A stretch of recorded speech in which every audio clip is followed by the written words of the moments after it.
Exodus chapter 17. Then all the congregation of the children of Israel set out on their journey from the wilderness of Sin, according to the commandment of the Lord, and camped in Rephidim. But there was no water for the people to drink. Therefore the people contended with Moses and said, "Give us water that we may drink." So Moses said to them, "Why do you contend with me? Why do you tempt the Lord?" And the people thirsted there for water, and the people complained against Moses and said, "Why is it you have brought us up out of Egypt to kill us and our children and our livestock with thirst?" So Moses cried out to the Lord, saying, "What shall I do with this people? They are almost ready to stone me." And the Lord said to Moses, "Go on before the people, and take with you some of the elders of Israel. Also take in your hand your rod with which you struck the river, and go. Behold, I will stand before you there on the rock in Horeb, and you shall strike the rock, and water will come out of it, that the people may drink." And Moses did so in the sight of the elders of Israel. So he called the name of the place Massah and Meribah, because of the contention of the children of Israel, and because they tempted the Lord, saying, "Is this the Lord among us or not?" Now Amalek came and fought with Israel in Rephidim. And Moses said to Joshua, "Choose us some men and go out, fight with Amalek. Tomorrow I will stand on the top of the hill with the rod of God in my hand." So Joshua did as Moses said to him, and fought with Amalek.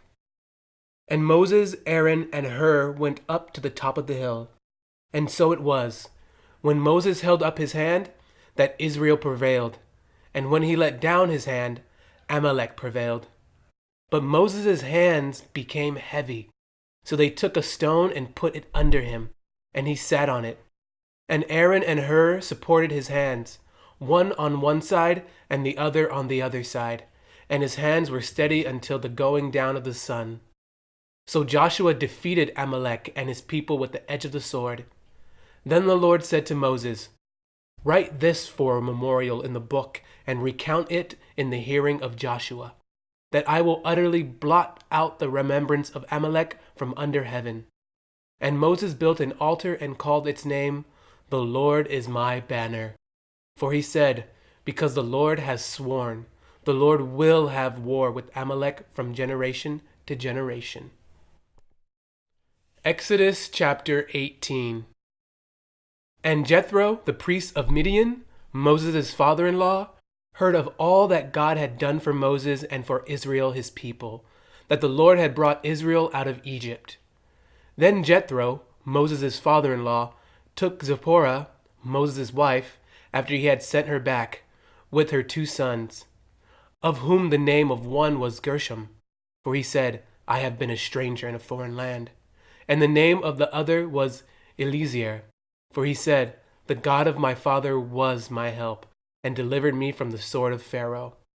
And Jethro, Moses' father-in-law, came with his sons and his wife to Moses in the wilderness, where he was encamped at the mountain of God. Now he had said to Moses, "I, your father-in-law Jethro, am coming to you with your wife and her 2 sons with her." So Moses went out to meet his father-in-law, bowed down, and kissed him.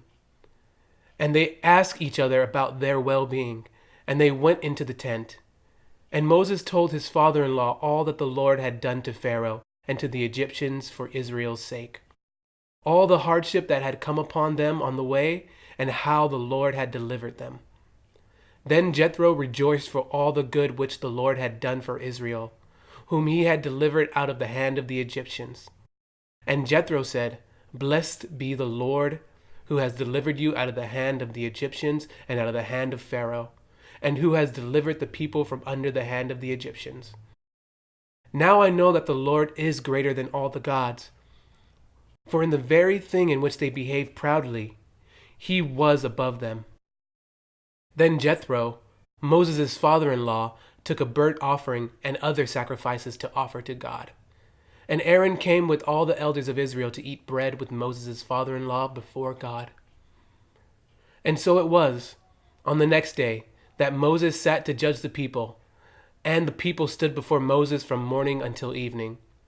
So when Moses' father-in-law saw all that he did for the people, he said, "What is this thing that you are doing for the people?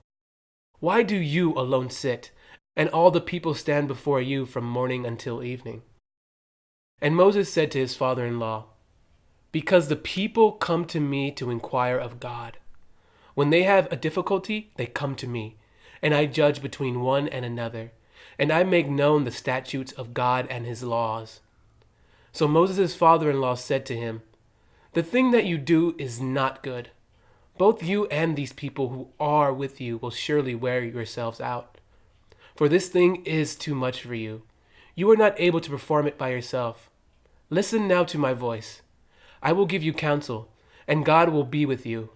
Stand before God for the people, so that you may bring the difficulties to God. And you shall teach them the statutes and the laws, and show them the way in which they must walk and the work they must do. Moreover, you shall select from all the people able men, such as fear God, men of truth, hating covetousness, and place such over them to be rulers of thousands, rulers of hundreds, rulers of 50s, and rulers of 10s. And let them judge the people at all times. Then it will be that every great matter they shall bring to you, but every small matter they themselves shall judge. So it will be easier for you, for they will bear the burden with you. If you do this thing, and God so commands you, then you will be able to endure, and all this people will also go to their place in peace."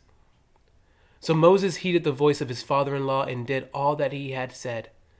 And Moses chose able men out of all Israel, and made them heads over the people, rulers of thousands, rulers of hundreds, rulers of 50s, and rulers of 10s. So they judged the people at all times. The hard cases they brought to Moses, but they judged every small case themselves.